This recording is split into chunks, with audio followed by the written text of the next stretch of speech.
가정과 일터와 모든 삶의 자리 가운데 늘 충만하게 임하시기를 주님의 이름으로 축원합니다.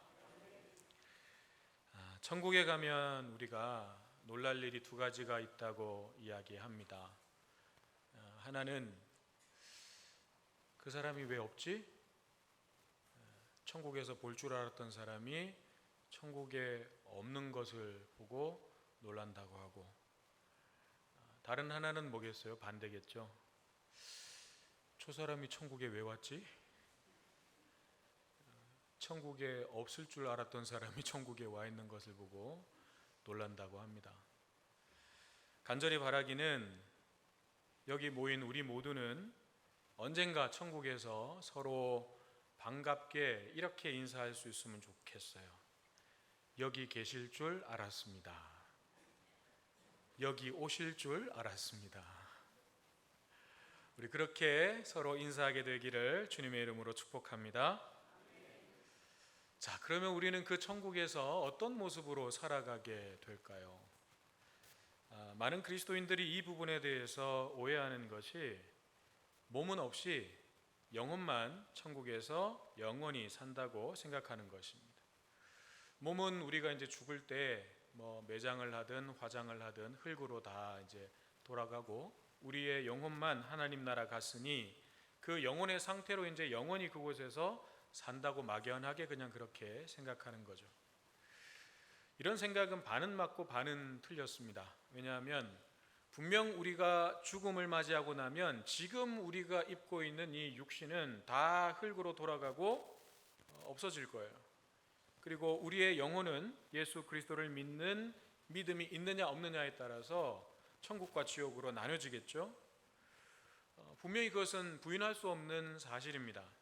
그렇지만 그렇게 우리가 영혼의 상태로 하나님 나라에 가서 그 상태로 영원히 사는 것이 아니에요. 예수님께서 재림하시는 이 세상 역사의 마지막 날, 예수님 다시 오시는 그날, 우리는 죽지 않고 썩지 않는 새 몸을 입고 부활하게 되는 거예요. 이것이 성경의 가르침입니다. 성경은 분명하게 몸의 부활에 대해서 말씀하고 있습니다. 이것을 빌립보서 3장 21절에서는 이렇게 말씀합니다. 그는 만물을 자기에게 복종하게 하실 수 있는 자의 역사로, 여기서 그는이라고 하는 것은 예수님을 말씀하고 있는 거죠. 예수님은 만물을 자기에게 복종하게 하실 수 있는 자, 하나님이죠. 그 하나님의 역사로 우리의 낮은 몸을 자기 영광의 몸의 형체와 같이 변하게 하시려. 여기서 자기 몸이라고 하는 것은 예수 그리스도의 그 몸이죠. 예수 그리스도의 영광의 몸의 형체와 같이 변하게 하시리라. 무엇을? 우리의 낮은 몸을. 낮은 몸이라고 하는 것은 지금 우리가 입고 있는 이 육신을 말하는 거예요. 죄를 안고 있는 연약함과 한계를 가지고 있는 그 몸, 그것을 예수 그리스도의 영광의 몸의 형체와 똑같이 변하게 하시리라. 이 우리의 낮은 몸이 장차 부활을 통해서 주님의 영광의 몸의 형체와 같은 몸, 다시 말해서 모든 죄와 허물과 연약함이 사라지고 하나님의 영광으로 충만한 그 신령한 몸으로 변하게 된다는 거예요. 이것이 성경의 말씀입니다. 이것은 오늘 우리가 읽은 본문 고린도전서 15장 42절에서 44절에도 동일하게 말씀하고 있는 것인데, 오늘 본문에 보면 여러 가지 표현을 통해서 이것을 말씀하고 있어요. 썩어 없어지는 몸이 썩지 아니하는 영원한 몸으로, 또 욕된 몸, 욕된 몸이라고 하는 것은 죄로 인해서 부끄럽고 또 허물이 많은 몸이라는 뜻이에요.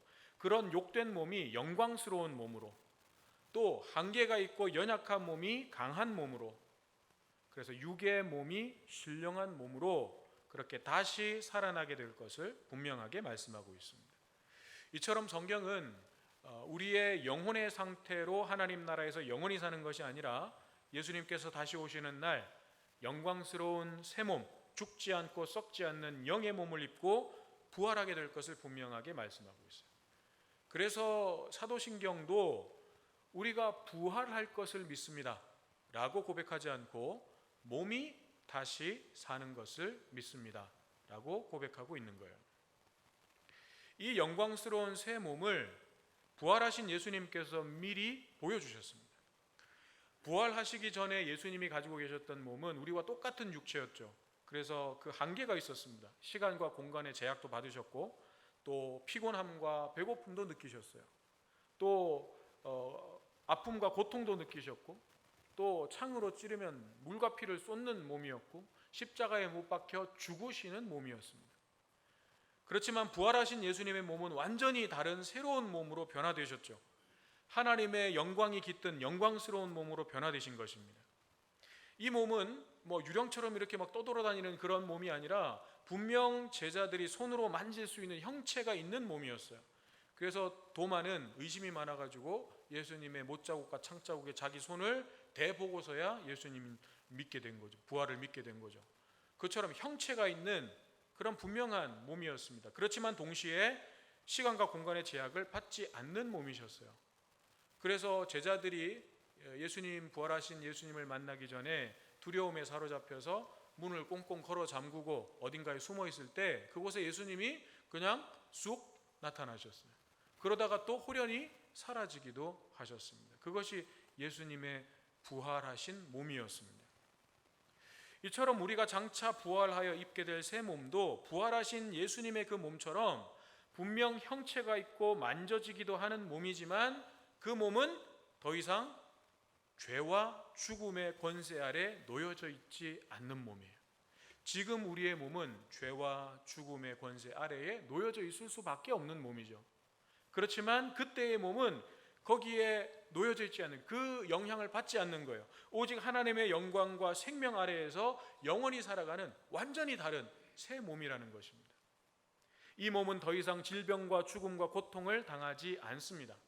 죄성도 사라졌기 때문에 더 이상 이제 우리는 죄를 짓지 않습니다. 하나님의 영광이 임할 수 있는 온전히 거룩한 몸이 되는 것입니다. 그래서 이것을 신학적으로는 영화롭게 된 모습이다라고 이야기를 합니다. 영화롭게 되었다. 이 영화롭게 된 단계가 바로 하나님께서 우리에게 베푸신 그 구원의 완성된 모습이에요. 우리의 구원이 완성된 모습, 그것은 이제 우리가 영화롭게 되는 것입니다. 그리고 이 영화롭게 된 모습으로 하나님의 나라에서 영원히 그분과 함께 사는 것, 이것이 우리가 믿음으로 바라보고 있는 우리의 인생의 궁극적인 소망인 거예요. 여러분, 우리의 삶에 가장 간절한 소망이 있다면 무엇입니까? 여러분의 삶에 가장 간절히 바라고 원하는 소망이 있다면 무엇입니까? 로또 1등 당첨이요? 누군가 그렇게 말씀하시는 것 같은데, 우리의 간절한 소망이 여기에 있어야 되는 거예요. 내가 정말 하나님의 자녀로 온전해지는 모습, 하나님의 그 말씀을 온전히 순종할 수 있는 내 모습, 그 모습이 내 인생을 통틀어 가장 소망하고 꿈꾸고 바라는 모습이어야 하는 것입니다. 거기에 내 간절함이 있어야 되는 거예요. 그렇지 않으면 여러분, 우리의 삶은 언제나 세상을 향하여, 눈에 보이는 세상을 향하여 나아갈 수밖에 없고 거기에 소망을 둘 수밖에 없는 거예요. 그러나 우리의 소망은 내가 정말 하나님 앞에서 온전한 모습으로 서는 것. 지금 나는 이 육신을 입고, 한계가 있는 육신을 입고 있기 때문에, 죄성을 가지고 있는 이 육신을 입고 있기 때문에 하나님의 말씀대로 살려고 의지를 가졌다가도 어느 순간인가 또 넘어져 있고, 뒤돌아서면 하나님의 말씀 잊어먹고, 돌아보면 내가 하나님의 뜻에서 이만큼 또 벗어나 있고, 그런 내 자신을 보면서 또 한탄하고 또 한심스럽고 죄책감을 가지고 하나님 앞에 늘 부끄럽고 죄송하고, 그러나 내가 이제는 그 모든 것들로부터 자유하고 온전하게 되는 그 영광스러운 모습으로 하나님 앞에 서는 것, 그 나의 모습을 바라보며 그것을 소망하는 것, 이것이 그리스도인들이 꿈꾸어야 할 가장 간절한 소망이어야 하는 것입니다. 그렇다면 여기서 우리는 그런 우리의 구원의 완성이 어떤 단계를 거쳐서 이루어지게 되는 것인지, 우리의 구원이 어떤 단계를 거쳐서 그 영광스러운 모습으로, 그 완성된 모습으로 나아가게 되는 것인지를 살펴볼 필요가 있습니다. 그래서 우리의 삶이 그 구원의 완성을 향해 바르게 잘 가고 있는지를 점검하고 또 돌아봐야 되는 거죠. 성경에서 말씀하고 있는 우리의 구원은 과거와 현재와 미래 이 세 단계로 나누어서 살펴볼 수가 있습니다. 첫 번째로 과거라고 하는 것은 우리의 구원이 예수님을 믿는 순간, 우리가 예수님을 믿는 순간 이미 이루어져 버리는 일이 된다는 거예요. 과거의 일이 된다는 거예요. 예수님을 믿는 순간, 예수님을 믿고 그분을 나의 구원자로 받아들이는 순간 하나님께서 우리의 모든 죄를 씻어주십니다. 그리고 우리에게 하나님의 자녀라는 신분을 주십니다. 우리의 구원은 그 순간 이미 이루어져 버린 일이 되는 거예요. 과거의 일이 되어버리는 거예요. 그래서 요한복음 1장 12절은 영접하는 자 곧 그 이름을 믿는 자들에게는 하나님의 자녀가 되는 권세를 주셨으니 라고 했고, 요한복음 5장 24절은 내가 진실로 진실로 너희에게 이르노니 내 말을 듣고 또 나 보내신 이를 믿는 자는 영생을 얻었고 심판에 이르지 아니하나니 사망에서 생명으로 옮겼느니라. 여기 보면 권세를 주셨으니, 하나님의 자녀가 되는 권세를 주셨으니, 영생을 얻었고 사망에서 생명으로 옮겼느니라. 다 과거형으로 말씀하고 있죠. 이것이 하나님께서 우리에게 주시는 구원이에요. 우리가 예수님을 믿을 때 우리에게 일어나는 구원은 과거가 되는 거예요. 그 순간 하나님께서 이루시기 때문에 그것은 곧바로 우리에게 과거의 일이 되는 것입니다. 그리고 나면 이제 그 다음 현재의 단계로 들어가게 되는데, 이 현재는 그렇게 과거에 이루어진 나의 구원, 내가 예수님을 믿을 때 이루어진 그 구원이 지금 현재 나의 삶에는 어떻게 이어지고 있는가 하는 것이에요. 성경을 보면 과거의 구원은, 우리가 얻은 과거의 구원은 현재의 단계, 현재의 나의 삶을 통해서 점검되고 증명되어야 한다고 말씀하고 있습니다. 먼저 고린도후서 13장 5절에 보면 이렇게 말씀해요. 너희는 믿음 안에 있는가? 너희 자신을 시험하고 너희 자신을 확정하라. 우리가 믿음 안에 지금 있는지, 믿음 안에서 잘 살아가고 있는지 우리 자신을 시험하라는 거예요. 이건 점검하라는 것입니다. 본래 시험의 의미가 내 실력이 어느 정도 되는지를 점검하는 의미잖아요. 마찬가지로 내가 믿음이 어느 위치에 지금 서 있는지를 점검하라는 거예요.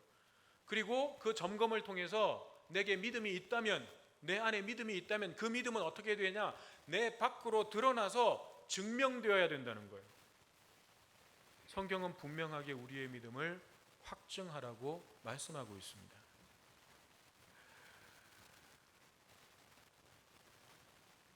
우리에게 예수 그리스도를 믿는 믿음이 있다면, 우리가 구원받은 하나님의 자녀라면 내가 그 믿음 안에서 잘 살아가고 있는지, 구원받은 하나님의 자녀답게 살아가고 있는지를 점검해야 되고, 그 믿음과 구원은 나의 삶을 통해서 증명되어야 된다.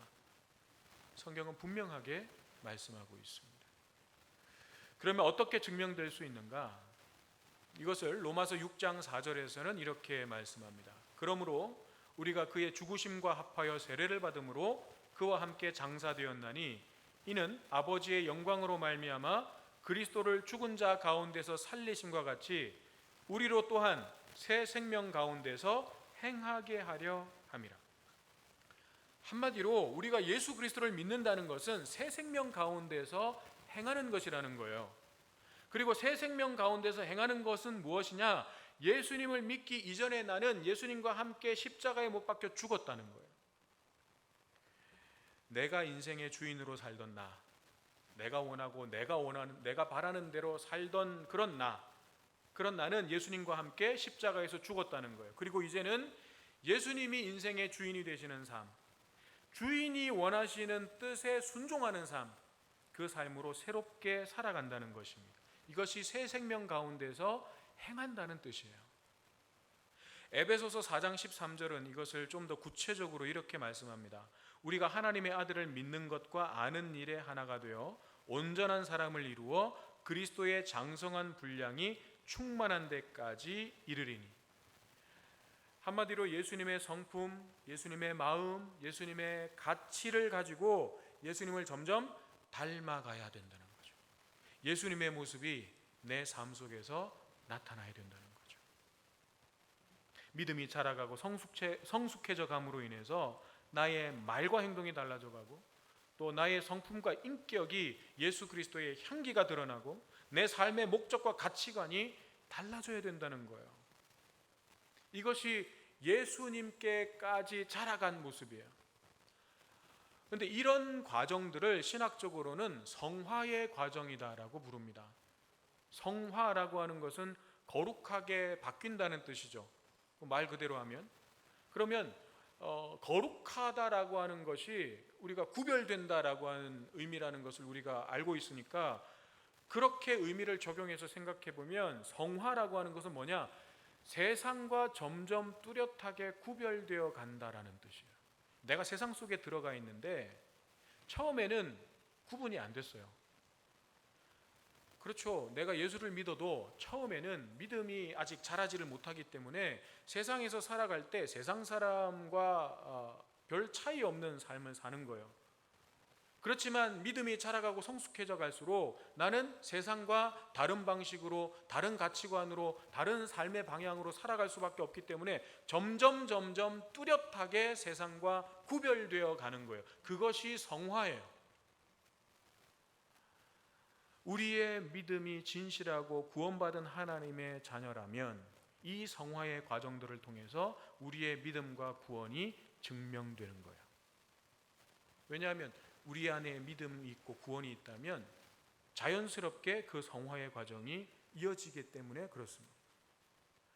그런 모습들이 우리의 삶을 통해서 자연스럽게 나타날 수밖에 없는 거예요.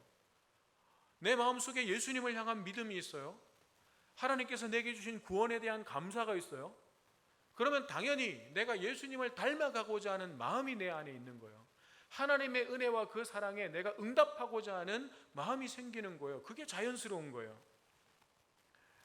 그런데 이제 우리가 여기서 한 가지 혼동하지 말아야 될 것은 증명된다고 하니까, 우리의 믿음이 증명된다고 하니까 어떤 신앙적 행위만 있으면 그것이 우리의 믿음과 구원을 증명해 주는 것처럼 생각하는데 그런 의미가 아니에요. 여러분, 어떤 신앙적 행위가 있는 것과 그것만 가지고 내게 믿음과 구원이 있다는 것이 증명되는 것은 아니라는 거예요. 여러분, 이게 잘 생각해야 돼요. 자, 나한테 믿음이 있어요. 구원이 있어요. 그러면 자연스럽게 성화의 삶이 있겠습니까? 없겠습니까? 있죠. 그 삶이 있죠. 그런데 믿음이 없어요. 그런데 성화의 삶과 비슷한 행위는 있을 수 있겠습니까? 없겠습니까? 있을 수 있는 거죠. 그래서 여기서 이쪽으로 가는 건 가능해요. 내게 믿음과 구원이 있으면 성화의 삶이 나타나는 건 자연스러운 거니까 여기서 이렇게 가는 건 성립이 돼요. 그런데 여기서 이렇게 오는 건 성립이 안 되는 거예요. 역으로 오는 건 성립이 안 되는 거예요. 여러분, 믿음 없이 세례 받을 수 있습니다. 왜냐하면 목사가 사람의 중심을 꿰뚫어 볼 수 없기 때문에 이 사람이 정말로 진실되게 진짜로 믿어서 예라고 하는 건지 아니면 그냥 형식적으로 뭔가 내가 얻으려고 하는 이것을 통해서 뭔가 내가 얻고자 하는 뭔가가 있어서 어쨌든 내가 세례를 받아야 되니까 그냥 예라고 하는 것인지 알 수가 없어요. 세례 문답을 할 때 당신이 죄인임을 인정하십니까? 예. 당신의 죄를 위해서 예수님이 돌아가셨음을 믿습니까? 예.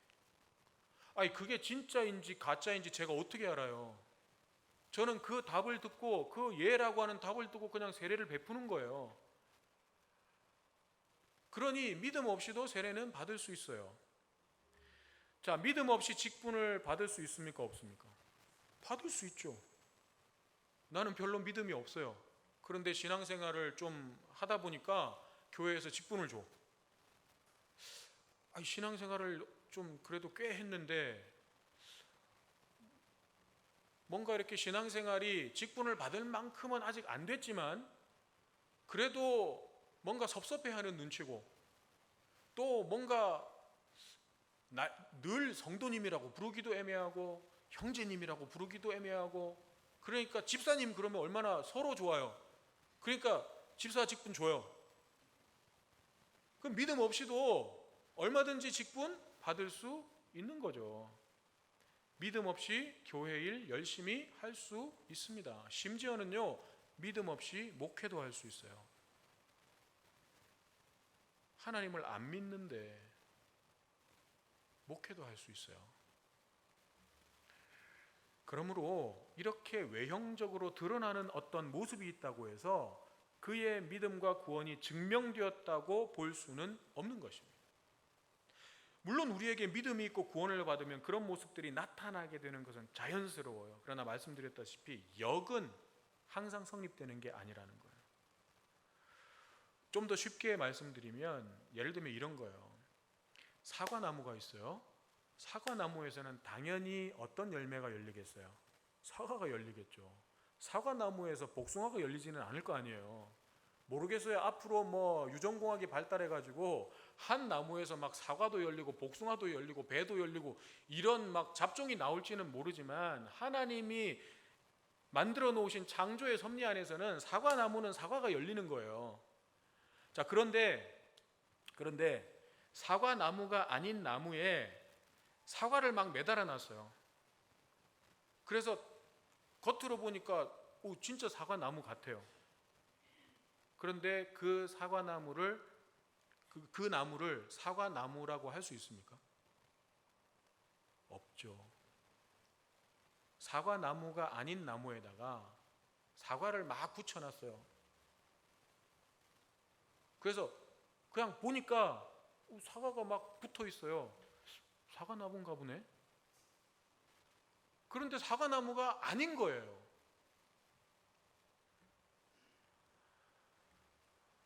너무 똑같아서 구분이 안 될 수 있습니다. 너무 똑같아서. 그렇지만 그게 중요한 건 아니에요. 왜냐하면 그 구분은 내가 하는 것이 아니라 누가 하실 거예요? 하나님이 하실 거예요. 그건 내 몫이 아니에요. 그건 하나님께서 판단하실 문제예요. 그렇기 때문에 이 말씀을 드리는 건 우리가 서로를 바라보면서 사과나무일까? 저 사람은 배나무일까? 감나무일까? 그걸 보라는 얘기가 아니라, 우리 자신이 정말 예수님이라는 그 이름에 심겨져 있는 나무인지, 그리고 거기에서 주인이 기대하시는 합당한 열매가 열리고 있는지 우리 자신을 돌아보자는 거예요. 우리는 거기에 집중하면 되는 거예요. 물론 나무마다 차이는 있을 수 있어요. 어떤 나무는 분명히 사과나무는 맞아요. 그런데 아직 심겨진 지 얼마 안 돼가지고 사과가 열리는 게 막 요만한 거, 별로 상품 가치도 없고 맛도 안 나고 당도도 떨어지는 그런 나무가 열릴 수도 있어요. 어떤 나무는 심겨진 지 오래됐고 잘 자라가지고 거기에서 열리는 막 사과 열매가 얼마나 달콤하고 당도가 높은지 몰라. 그런 막 품질 좋은 그런 사과 열매를 맺는 나무도 있을 수 있어요. 그렇지만 품질이 좋냐 나쁘냐, 당도가 높으냐 낮으냐, 이게 중요한 건 아니에요. 왜냐하면 주인이 원하시는 것은 품질을 원하시는 게 아니거든요. 네가 사과나무면 사과 열매를 맺고 있냐, 이걸 보시는 거예요. 만약 주인이 사과의 당도를 체크해가지고 너는 몇 브릭스 탈락, 너는 몇 브릭스 이상 통과, 그 품질 가지고 따지시려고 사과나무 심으셨으면, 여러분 달란트에 비유해서 주인은요 5달란트 받은 사람 그리고 남긴 사람, 그 사람만 칭찬해야 돼요. 그 사람이 최고 상품 가치가 있는 거예요. 제일 당도가 높은 열매를 맺은 거예요. 5달란트 받은 5달란트 남긴 거 아니에요. 그런데 주인은 어떻게 했어요? 2달란트 남긴 사람도 똑같이 칭찬했어요. 근데 1달란트 남긴 사람은 왜 꾸중했어요? 너한테서 나와야 될 합당한 열매가 없는 거예요. 주인이 뭐 2배, 3배 뭐 이윤을 남기라고 한 거예요? 아니요. 1달란트 그것 가지고 최선을 다해서 네가 일하라는 거예요. 그리고 거기에 합당한 열매가 크던 작던 맺으라는 거예요. 주인이 원하시는 그거예요. 처음에는 부족하더라도 점점 더 좋은 열매를 맺기 위해서 애쓰고 수고하면 되는 것입니다. 그러면 성령님께서 우리를 도와주시는 거예요. 물도 공급해 주시고 거름도 주시고, 그래서 우리가 더 좋은 열매를 맺을 수 있도록 성령께서 도와주시는 거예요. 하나님이 우리의 그런 연약함과 한계를 아시기 때문에 우리에게 성령을 보내주신 거예요. 그래서 우리가 날마다 성령의 도우심을 간구하면서, 성령님, 내가 더 향기로운 열매를 맺고 싶습니다. 내가 좀 더 온전한 하나님의 자녀로 서고 싶습니다. 성경에서 말씀하시고 있는 그 온전한 모습, 그것이 지금 당장은 나에게 이루어지지 않더라도 내가 정말 그렇게 되고 싶은 간절함이 있습니다.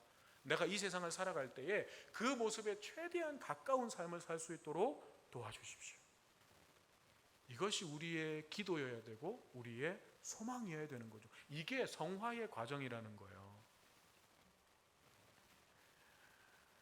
그래서 이 성화의 과정이 있어야만 완성의 단계가 있는 거예요. 그런데 이 성화의 단계가 없으면, 근데 많은 그리스도인들이 이걸 없애고 싶어요.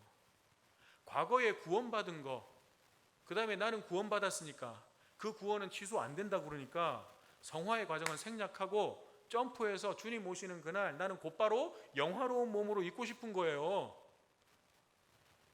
그런데 여러분 잘 생각하셔야 돼요. 성화의 과정이 없다는 것은요, 둘 중에 하나예요.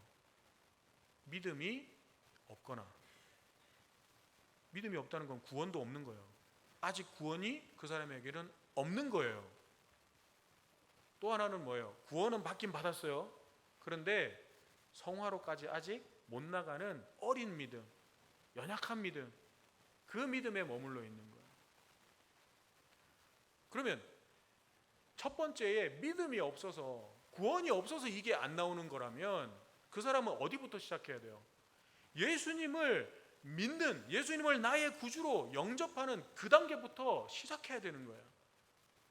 근데 정말 내가 진심으로 예수님을 믿고 예수님을 나의 구주로 영접했어요. 그렇지만 아직 믿음이 연약해서, 믿음이 자라지를 못해서 아직 열매가 없는 상태예요. 그러면 어떻게 해야 돼요? 열매를 맺을 수 있도록 애쓰고 수고함이 따라야 되는 거죠. 여러분은 어느 위치에 있으십니까? 그냥 지금 여기에 보면 그냥 다 우리는 사과 열매예요. 왜냐하면 주일날 자기 시간 쪼개가지고 하나님께 예배 드리려고 여기 모였잖아요. 그냥 이 모습만 보면 우리 다 그냥 사과 열매예요. 그런데 여러분이 정말 예수 그리스도라고 하는 그 이름 위에 심겨져 있습니까? 그 예수를 나의 구원자로, 나의 주님으로 정말 믿고 있습니까?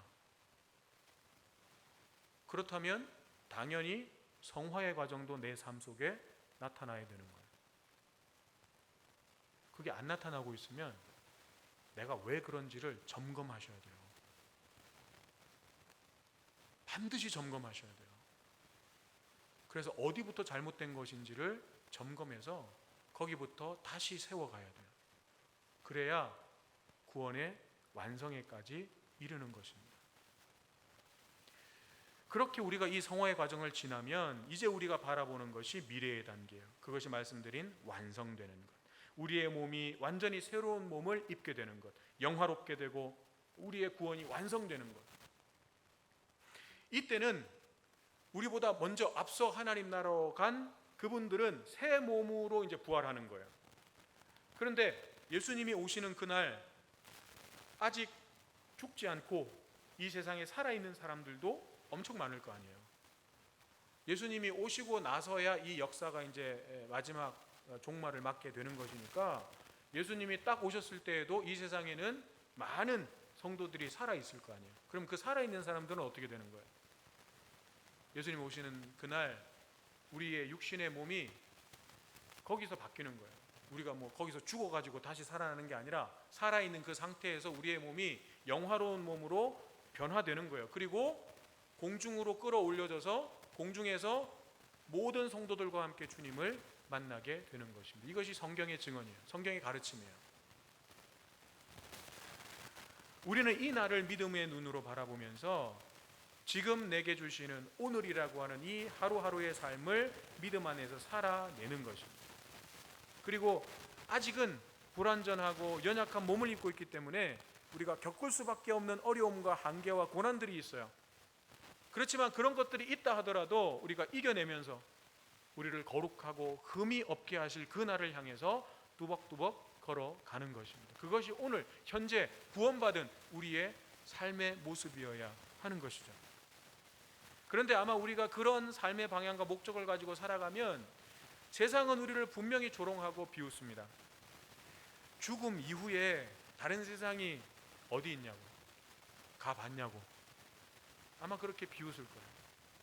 살아있는 동안 즐기지 못하고 누리지 못하면 죽어서 그 뭐 아무리 좋은 거 있다 그래도 그게 무슨 소용이야. 내가 살아있을 때 즐겨야지. 그렇게 조롱할 것입니다. 있을지 없을지도 모르는 천국과 지옥 때문에 이 세상에서의 즐거움과 기쁨을 포기하는 것은 너무너무 어리석은 삶이라고 비웃을 것입니다.